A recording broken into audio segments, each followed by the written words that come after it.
Ya saya pernah punya pengalaman, karena saya pernah belajar cari ilmu-ilmu yang benar gitu, tapi pernah keperosok pada daerah itu, sehingga tubuh saya ini punya kekuatan yang luar biasa.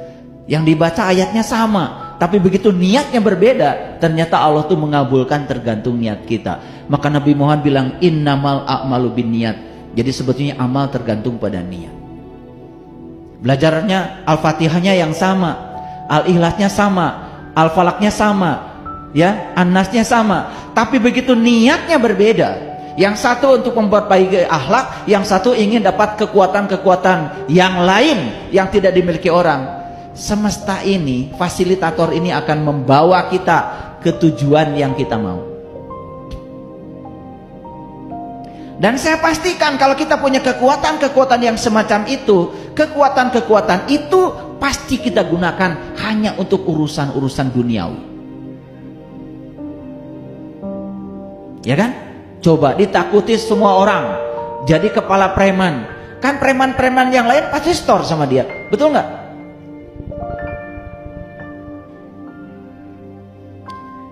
Jadi makrifat akhlak ini apa sesungguhnya yang mau saya bahas? Nih, ternyata makrifat itu bisa dua jalannya. Bisa makrifat goibiyah, bisa makrifat rububiyah.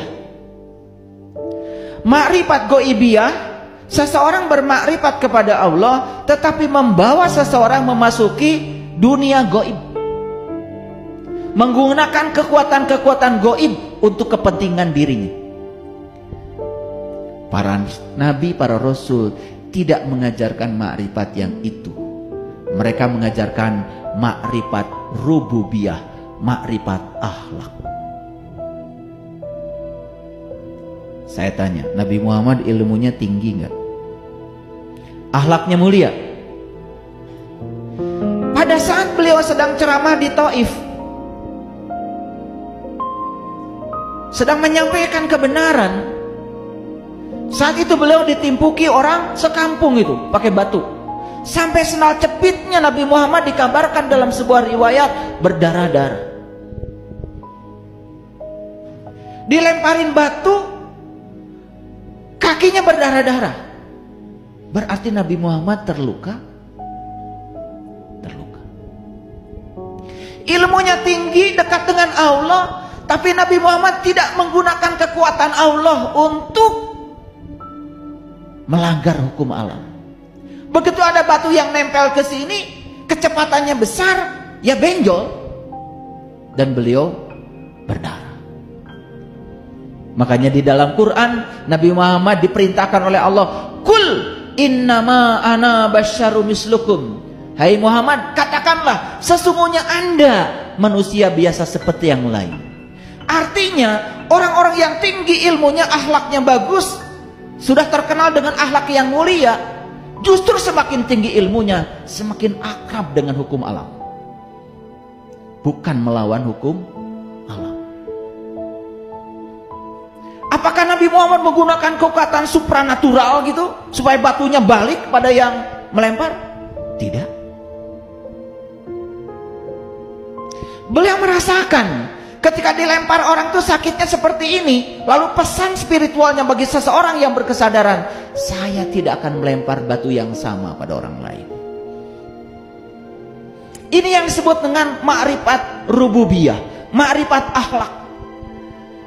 Yuk, pernah dikata-katain kata-kata kotor sama orang lain? Gimana? Sakit? Apa yang kalian rasakan? Sakit bukan? Apa yang kalian lakukan setelah itu? Ingin membalaskan sakit yang sama pada orang? Kalau itu yang kalian lakukan, itu yang disebut dengan kebodohan. Rasa sakit yang ditimbulkan dari orang yang ngatain kita dengan kata-kata kotor, cukup buat kita. Pelajarannya adalah, oh, dikata-katain gitu tuh ternyata saya sakit, makanya saya tidak akan memberikan kata-kata yang sama pada orang. Itu yang disebut dengan rububiyah. Belajar akhlak dari akhlaknya Allah. Ini yang disebut dengan karomah. Ini yang disebut dengan kemuliaan. Orang yang karomahnya tinggi bukan yang sakti mandraguna, tapi yang dia sudah mampu membalas kejahatan dengan kebaikan. Dia yang sudah mampu membalas kegelapan dengan cahaya. Sakti enggak? Ini yang disebut dengan kesaktian. Tapi masyarakat kita pada umumnya kalau bicara kesaktian itu yang tadi. Gimana caranya dari rekening orang uang pindah secara goib? Lalu tidak sedikit di antara kita yang masih tertipu penggandaan uang. Ada rekening goib. Betul apa tidak? Ya, pengalaman. Yang paling kenceng ngomong pengalaman. Bahkan saya punya teman sekolahnya tinggi-tinggi, S2, S3. Jabatannya juga nggak kecil-kecil ya secara sosial di dunia ini. Tapi sibuk sekali. Kenapa? Kalau bicara dengan saya, yang dibicara itu rekening goib. Saya bilang, bukankah makhluk goib itu tidak punya pabrik uang? Saya bilang, kan pabrik uang tuh di Jakarta, namanya Peruri. Itu satu-satunya otoritas di dunia ini yang bisa bikin uang.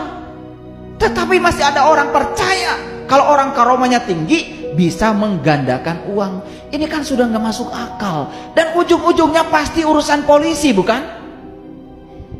Saya tanya, pernah nggak ada berita sukses tentang orang yang mencari orang-orang yang model kayak gini, kemudian sukses kaya karena sukses menggandakan uang? Ada? Gak ada contohnya.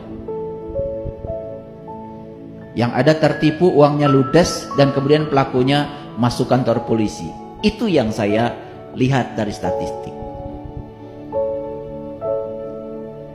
Nah, untuk apa judul ini saya bicarakan? Supaya kita tidak terjebak oleh pemikiran kebanyakan orang yang menganggap kalau karomah itu adalah suatu keunggulan seseorang yang diberikan seakan-akan oleh Allah, padahal itu hanya mitos yang diciptakan oleh dirinya sendiri supaya orang percaya. Ujung-ujungnya tipu menipu. Betul apa tidak?